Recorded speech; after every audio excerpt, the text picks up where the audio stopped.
اور لوگوں کو اللہ رب العالمین کی عبادت کی طرف دعوت دے رہے ہیں۔ اور لوگوں نے کہا کہ تمہیں اللہ نے مبعوث نہیں کیا ہے، تم جھوٹا نبوت کا دعویٰ کرتے ہو، اور اللہ نے کوئی کتاب نازل نہیں کی ہے۔ انبیاء نے انتہائی حکمت کے ساتھ لوگوں کو بات سمجھائی کہ ہمیں اللہ رب العالمین نے تمہاری طرف نبی بنا کر کے بھیجا ہے، اور ہمارا کام اللہ رب العالمین کے پیغام کو واضح انداز کے اندر تم تک پہنچانا ہے۔ لوگوں نے کہا کہ انا تطیرنا بکم، ہم تمہیں نامبارک سمجھتے ہیں۔ مفسرین حضرات نے یہ بات لکھی ہے کہ اللہ رب العالمین نے بطور آزمائش کے ان کے اوپر بارشوں کا سلسلہ بند کر دیا، تو انہوں نے انبیاء کو پوچھنا شروع کر دیا کہ اے انبیاء، تم ہمارے لیے نامبارک ہو کہ جب سے تم نے دعوت کا کام شروع کیا ہے،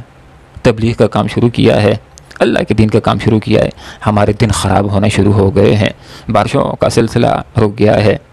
اور اختلافات پیدا ہونا شروع ہو گئے ہیں، یہ سارا تمہاری وجہ سے ہے۔ لئن لم تنتہوا، اور لوگوں نے آگے اپنی اصلاح کرنے کے بجائے انبیاء کی مخالفت کے اوپر آ گئے، اور انبیاء کے سامنے یہ بات ذکر کر دی کہ اگر تم اس کام سے باز نہ آئے، اللہ کے دین سے نہ رکے، دعوت کے کام سے نہ رکے، غلبہ اسلام کی جدوجہد سے نہ رکے، اور ہمارے بتوں کے خلاف باتیں کرنا نہ چھوڑا، تو پھر ہم تم کو سنسار کر دیں گے، اور ہماری طرف سے تم کو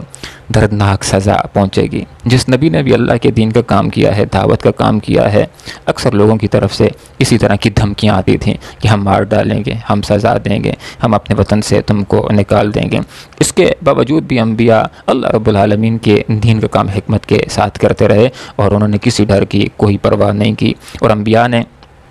آگے سے حکمت کے ساتھ لوگوں کے سامنے یہ بات رکھی کہ تعیرکم، تمہاری نوست معکم، تمہارے ساتھ لگی ہوئی ہے۔ مراد یہ ہے کہ تمہارے دن اگر خراب ہونا شروع ہو گئے ہیں، ترقی کے بجائے تنزلی شروع ہو گئی، اور اگر بارشوں کا سلسلہ بند ہو گیا ہے، اور تمہارے حالات اگر خراب ہو رہے ہیں، تو یہ تمہاری وجہ سے ہے۔ یہاں سے ہمارے سامنے یہ بات بھی آ جاتی ہے کہ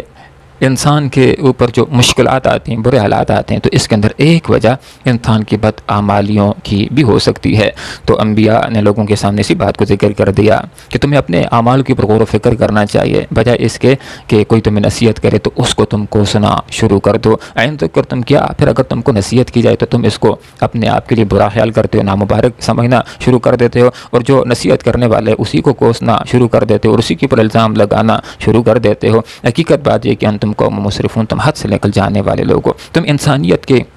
حدود کو بھی پامال کر رہے ہو۔ حال یہ ہے کہ ایک مسلمان تو دور کی بات، ایک عام انسان بھی جو ہوتا ہے، اس کے لیے بھی بہتر راستہ یہ ہوتا ہے کہ کوئی آدمی اس کے سامنے بات کرے تو توجہ کے ساتھ اس کی بات کو سنیں، اعتدال کے ساتھ، معتدل ذہن کے ساتھ اس کی بات کو سنیں، اس سوچ کے ساتھ کہ اچھی بات ہوئی تو سنوں گا، قبول کروں گا اور عمل کروں گا، اور بری بات ہوئی تو اس کو رد کر دوں گا۔ لیکن ایک انسان سرے سے یہ بات عزم کر لے کہ میں نے کسی کی بات ہی کو مان کر کے نہیں دینا ہے، حقیقت کے اندر وہ بیوقوفی کی حدوں کو بھی پھلانگنے والا ہوتا ہے، انسانیت کی حدوں کو بھی پھلانگنے والا ہوتا ہے۔ تو انبیاء نے حکمت کے ساتھ لوگوں کے سامنے یہ بات رکھ لی کہ اپنی حالت کے اوپر غور و فکر کرنے والے بن جاؤ، تمہاری اوپر جو مشکلات آ رہی ہیں تمہارے بد اعمال کا ایک نتیجہ ہے۔